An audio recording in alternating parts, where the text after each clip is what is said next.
Hello ladies and gentlemen, once again this is Jeremy Smith. Today we're going to be taking a look at a lens that quite frankly I had completely forgot about.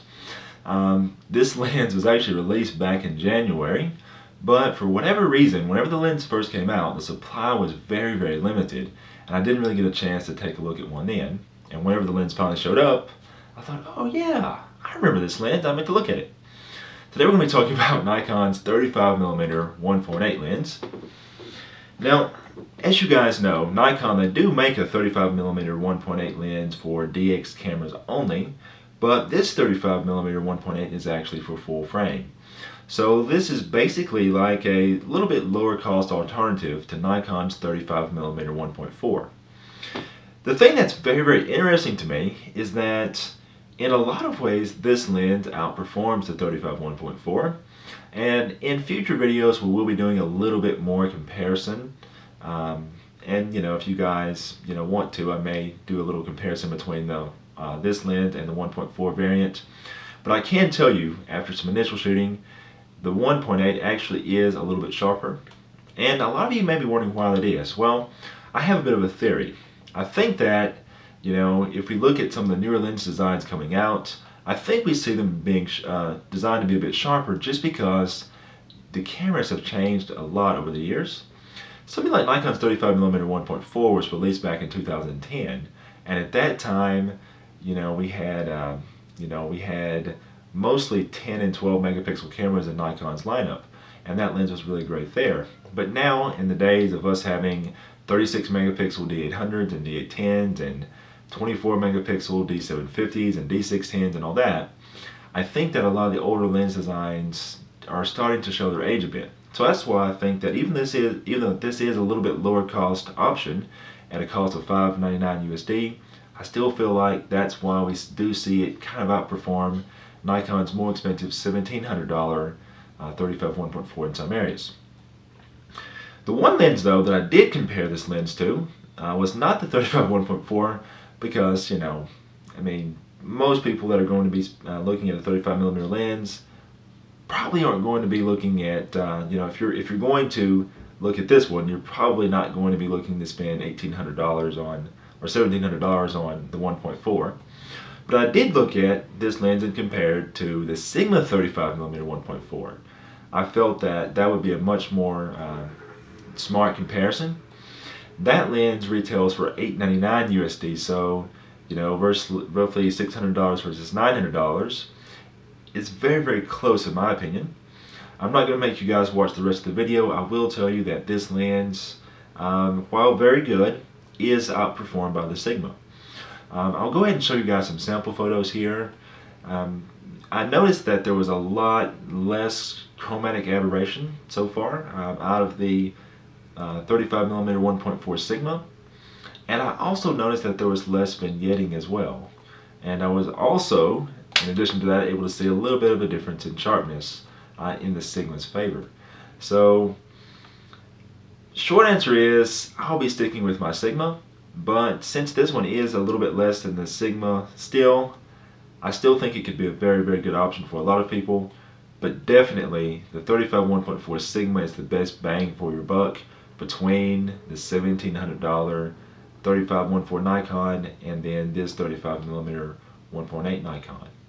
I'll go ahead and kind of show you guys this lens up close, and then do keep in mind that all the sample photos I just showed you guys a second ago are going to be linked to in the description below. Taking a look at this lens, you'll notice that it's very similar to a lot of Nikon's other primes. One thing that I found interesting is that this lens, it doesn't have Nikon's nanocrystal coating, although it does seem to be fairly flare resistant. It does have a gasket at the rear, as you would expect on a lens like this. And of course, Nikon continues their theme of having larger lineup dots on their lenses, which I can't say, I know it sounds cheesy guys, but if you've ever been shooting in a low light situation and trying to change lenses, having that makes all the difference in the world.